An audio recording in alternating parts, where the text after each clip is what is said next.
നോക്കാൻ പോകുന്നത് എങ്ങനെയാണ് ഒപ്റ്റിറോ എയിൽ നമ്മുടെ കമ്പനിയിലെ സ്റ്റാഫിനെ ആഡ് ചെയ്യുക എന്നുള്ളതാണ് നോക്കാൻ പോകുന്നത്. നമുക്ക് എത്ര സ്റ്റാഫിനെ വേണമെന്നുണ്ടെങ്കിലും ഇതിനകത്ത് ആഡ് ചെയ്യാം, അൺലിമിറ്റഡ് ആണ്. അപ്പം നമുക്ക് ആദ്യം സെറ്റിങ്സിലോട്ട് പോകാം. സെറ്റിങ്സിനകത്ത് മൈ സ്റ്റാഫ്, ഈ മൈ സ്റ്റാഫ് എന്നുള്ള ഓപ്ഷനിൽ പോയിട്ട് ഞാനിവിടെ കുറച്ച് ടെസ്റ്റ് ആയിട്ടുള്ള സ്റ്റാഫ് വെറുതെ ആഡ് ചെയ്തിട്ടുണ്ട്. അപ്പോൾ ഇതൊരു ടെസ്റ്റ് അക്കൗണ്ട് ആണ്, ജസ്റ്റ് ഒരു ഡെമോ പർപ്പസിന് വേണ്ടിയിട്ട് ക്രിയേറ്റ് ചെയ്ത അക്കൗണ്ടാണിത്. അപ്പോൾ ഇതിനകത്ത് നമുക്കിവിടെ റൈറ്റ് സൈഡിൽ ആഡ് എംപ്ലോയി അതിലോട്ട് പോവുക. ഇവിടെ തന്നെ ഫസ്റ്റ് വരുന്നത് യൂസർ ഇൻഫോ. അപ്പോൾ ഇതിനകത്ത് നമ്മുടെ സ്റ്റാഫിൻ്റെ ഫസ്റ്റ് നെയിം, ഞാൻ ഇതിനകത്ത് വെറുതെ ഒരു പേര് കൊടുക്കുകയാണ്, അശ്വിൻ ഋഷി. സോ ഇമെയിൽ ഒരു ഡമ്മി ആയിട്ടുള്ളൊരു ഇമെയിലാണ് കൊടുക്കുന്നത്. അപ്പം നിങ്ങൾ നിങ്ങളുടെ സ്റ്റാഫിനെ ആഡ് ചെയ്യുമ്പോഴത്തേക്കും എന്താണ് അവരുടെ ഇമെയിൽ ഇവിടെ കൊടുത്താൽ മതി.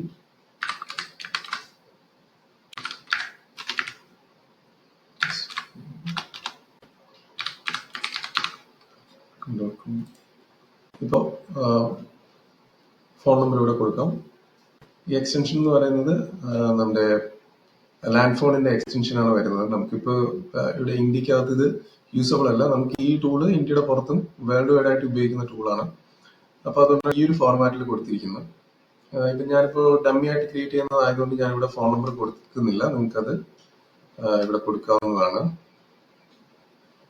Enable signature on out going messages. ഇപ്പോൾ ഈ സ്റ്റാഫിന്റെ പേരിൽ ഒരു ഇമെയിൽ നമ്മളിപ്പോൾ സെൻഡ് ചെയ്യണം നമ്മുടെ കസ്റ്റമറിന്. എന്തെങ്കിലും സർവീസ് ഇമെയിലോ അല്ലെങ്കിൽ മാർക്കറ്റിംഗ് ഇമെയിൽസ് എന്തെങ്കിലും സെൻഡ് ചെയ്യുകയാണെന്നുണ്ടെങ്കിൽ നമുക്കത് ഇവിടെ ആഡ് ചെയ്യാൻ പറ്റും. ഞാനിപ്പോൾ ഇവിടെ ഇത് ആഡ് ചെയ്യുന്നില്ല, അല്ലാതെ തന്നെ ഇമെയിൽ ടെംപ്ലേറ്റ്സിൽ ആഡ് ചെയ്യാൻ പറ്റും. അതിന്റെ വീഡിയോ നമ്മുടെ ചാനലിൽ തന്നെ ഉണ്ടാവും. അപ്പോൾ അടുത്ത് നോക്കാൻ പോകുന്നത് റോൾസ് ആൻഡ് പെർമിഷൻസ്. അപ്പോൾ ഈ നമ്മുടെ സ്റ്റാഫിന് നമുക്ക് പല രീതിയിൽ നമുക്ക് പെർമിഷൻസ് നമുക്ക് അസൈൻ ചെയ്ത് കൊടുക്കാൻ പറ്റും. ഇതിനകത്ത് നമുക്ക് അഡ്മിൻ ആണ്, മീൻസ് ഇപ്പോൾ മാനേജറാണ്, അങ്ങനത്തെ ഒരു ലെവലിലുള്ള ആളാണെന്നുണ്ടെങ്കിൽ അവർക്ക് നമുക്ക് എല്ലാ പെർമിഷൻസും ഈ അഡ്മിൻ സെലക്ട് ചെയ്യുമ്പോൾ തന്നെ ഡിഫോൾട്ട് ആയിട്ട് എല്ലാ പെർമിഷൻസും ഇവിടെ ഉണ്ടാവും. ഇപ്പോൾ ഇതിപ്പോൾ അഡ്മിൻ അല്ല, ഞാനിപ്പോൾ ഒരു ഓപ്പറേഷൻസിലുള്ള ഒരു എംപ്ലോയി ആണ് ആഡ് ചെയ്യുന്നുള്ള രീതിയിൽ ഞാനിവിടെ കൊടുക്കുകയാണ്. All records only assign data. നമുക്ക് ഇങ്ങനെ വേണമെന്നുണ്ടെങ്കിൽ കൊടുക്കാം. നമ്മൾ ഈ ഒരു പ്രോജക്റ്റ് ക്രിയേറ്റ് ചെയ്യുന്ന സമയത്ത് അല്ലെങ്കിൽ നമ്മളൊരു മാർക്കറ്റിംഗ് ഓട്ടോമേഷൻ ക്രിയേറ്റ് ചെയ്യുന്ന സമയത്ത് നമുക്ക് അതിനകത്ത് അസൈൻ ചെയ്യാൻ പറ്റും എന്തൊക്കെയാണ് നമുക്ക് ഈ ഒരു എംപ്ലോയിക്ക് എന്തൊക്കെയാണ് നമ്മൾ അസൈൻ ചെയ്ത് കൊടുക്കുന്നത്. അങ്ങനെയുള്ള രീതിയിൽ നമുക്ക് വേണമെന്നുണ്ടെങ്കിൽ ചെയ്യാം. അല്ലാന്നുണ്ടെങ്കിൽ ഇവിടെ ഓൾ റെക്കോർഡ്സ് സെലക്ട് ചെയ്യുക. സെലക്ട് ചെയ്തതിന് ശേഷം നമുക്ക് ഇതിന്റെ സ്പെസിഫിക് ആയിട്ടുള്ള ഒരു ഓപ്ഷൻസ് മാത്രം കാണുന്ന രീതിയിലാക്കാൻ പറ്റും. ഞാനിപ്പോൾ ഇവിടെ അക്കൗണ്ട് സെറ്റിംഗ്സ്, ഇപ്പോൾ ഇവർക്ക് അക്കൗണ്ട് സെറ്റിംഗ്സ് കാണണമെന്നില്ല. Account tools, view and manage content area, ഇത് വേണമെന്നുണ്ടെങ്കിൽ നമുക്ക് യൂസ് ചെയ്യാം. ഓട്ടോമേഷൻ വേണമെന്നുണ്ടെങ്കിൽ campaigns, view and manage campaigns, okay, ഇത് കടന്നോട്ടെ. ബ്ലോഗ് നമുക്ക് ആവശ്യമില്ല. കലണ്ടർ ഓക്കെയാണ്. ഇപ്പം ഏതെങ്കിലും നമ്മുടെ ഒരു ക്ലയന്റ് നമ്മളുമായിട്ട് അപ്പോയിന്റ്മെന്റ് ബുക്ക് ചെയ്യുകയാണെന്നുണ്ടെങ്കിൽ അത് മാനേജ് ചെയ്യാനായിട്ട് അത് യൂസ് ചെയ്യാം. സർട്ടിഫിക്കറ്റ്സ് നമുക്ക് ആവശ്യമില്ല. സർട്ടിഫിക്കറ്റ്സ് എന്ന് വെച്ചാൽ നമുക്ക് ഇതിനകത്ത് കോഴ്സ് റൺ ചെയ്യാൻ പറ്റും. എഡ്യൂക്കേഷൻ ഇൻസ്റ്റിറ്റ്യൂഷൻ നടത്തുന്ന ആൾക്കാർക്ക് ഇത് യൂസബിൾ ആണ്, അതിപ്പോൾ നമുക്ക് ആവശ്യമില്ല. കമ്മ്യൂണിറ്റീസും അതാണ്. Contacts, view and manage contacts, okay, that's okay. Conversation അത് വേണം. Dashboard, phone calls, okay. Funnels, integration അവർക്ക് ആവശ്യം വരുമെന്ന് തോന്നുന്നില്ല. Marketing, okay.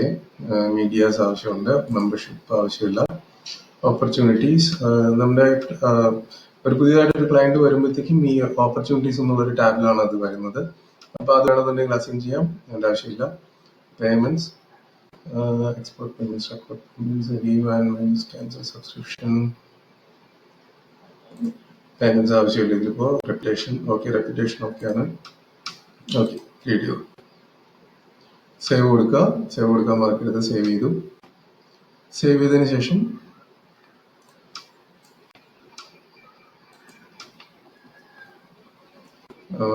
യൂസർ അവൈലബിലിറ്റി, ഇത് നമുക്ക് വളരെ യൂസബിൾ ആയിട്ടുള്ള ഒരു ഓപ്ഷനാണ്. ഈ കോൾ ആൻഡ് വോയിസ്മെയിൽ സെറ്റിംഗ്സ് എന്ന് പറഞ്ഞിട്ടൊരു ഓപ്ഷൻ ഉണ്ട്. പക്ഷെ നമുക്ക് ഇപ്പോൾ ഇന്ത്യയിൽ നമുക്ക് കോൾ അവൈലബിൾ അല്ല. ഇന്ത്യക്ക് പുറത്ത് ബിസിനസ് ചെയ്യുന്നതാണെന്നുണ്ടെങ്കിൽ അത് യൂസ് ചെയ്യാം. പക്ഷെ നമ്മളിപ്പോൾ ഇന്ത്യൻ കസ്റ്റമേഴ്സിനെ ഫോക്കസ് ചെയ്തിട്ടാണ് ഇതിപ്പോൾ ചെയ്യുന്നത്, പ്രത്യേകിച്ച് കേരളത്തിലും മലയാളത്തിലായതുകൊണ്ട്. യൂസർ അവൈലബിലിറ്റി, നമുക്ക് ഈ സ്റ്റാഫ് എന്നൊക്കെയാണ് അവൈലബിൾ ആയിട്ടുള്ളത് എന്നുള്ളത് നമുക്ക് ഇവിടെ അസൈൻ ചെയ്ത് കൊടുക്കാൻ പറ്റും. അപ്പോൾ ഡിഫോൾട്ട് ആയിട്ട് വരുന്നതെന്ന് വെച്ച് കഴിഞ്ഞാൽ Monday, Tuesday, Wednesday, Thursday, Friday. Okay, അപ്പോൾ നമുക്കിപ്പോൾ സാറ്റർഡേ വർക്ക് ചെയ്യും എന്നുണ്ടെങ്കിൽ അങ്ങനെ നമുക്ക് സെറ്റ് ചെയ്യാം. ഡിഫോൾട്ട് ടൈം 12 AM ആണ്. നമുക്ക് അത് മാറ്റിയിട്ട് 10 AM മുതലാണ് നമുക്ക് അവൈലബിൾ ആയിട്ടുള്ളതെങ്കിൽ 10 AM കൊടുക്കുക. ഇപ്പം ഞാനിപ്പോൾ ഇവിടെ 6 PM കൊടുത്തു.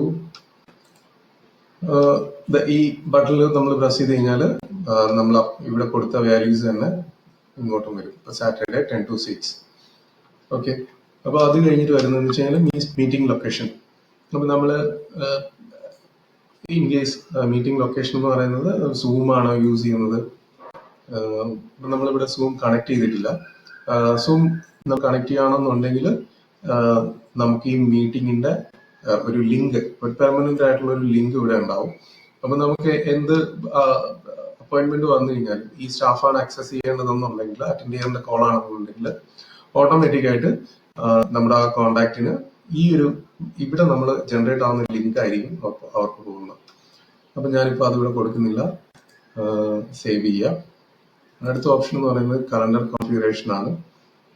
കലണ്ടർ കോൺഫിഗറേഷൻ നമ്മൾ ഇവിടെ ചെയ്യുന്നില്ല. നമ്മൾ ആ കലണ്ടറിന്റെ, അതായത് ഈ അപ്പോയിന്റ്മെന്റ് ഫിക്സ് ചെയ്യുന്നതും ഒരു ക്ലയന്റ് നമുക്ക് പുതിയതായിട്ട് വരുമ്പോൾ അവരുമായിട്ട് നമ്മൾ ബിസിനസിന്റെ കാര്യം, അല്ലെന്നുണ്ടെങ്കിൽ ഇപ്പോൾ ഡെന്റൽ ഡോക്ടറാണ്, അല്ലെന്നുണ്ടെങ്കിൽ ആ ഒരു ഇതാണെന്നുണ്ടെങ്കിൽ പേഷ്യൻസ് അപ്പോയിന്റ്മെന്റ് ബുക്ക് ചെയ്യുന്നത് നമുക്ക് അല്ലാതെ തന്നെ ഓട്ടോമേറ്റ് ചെയ്യാൻ പറ്റും. അപ്പൊ അത് ഞാനിവിടെ ചെയ്യുന്നില്ല. നോട്ടിഫിക്കേഷൻ സെറ്റിംഗ്സ്, ഇൻ നമ്മുടെ പപ്റ്റിറോയുടെ മൊബൈൽ ആപ്പ് ഉണ്ട്. അപ്പോൾ അത് നമുക്ക് അതിനകത്ത് എന്തൊക്കെയാണ് നോട്ടിഫിക്കേഷൻ വരേണ്ടതെന്നുള്ളതാണ്. അപ്പോൾ ഇതെല്ലാം ഞാനിപ്പോൾ ഡിഫോൾട്ട് തന്നെയാണ് കൊടുക്കുന്നത്. നമ്മുടെ ആവശ്യത്തിനനുസരിച്ചിട്ട് നമുക്ക് ഇവിടെ ഇത് ചേഞ്ച് ചെയ്ത് കൊടുക്കാൻ പറ്റും. ഓക്കെ.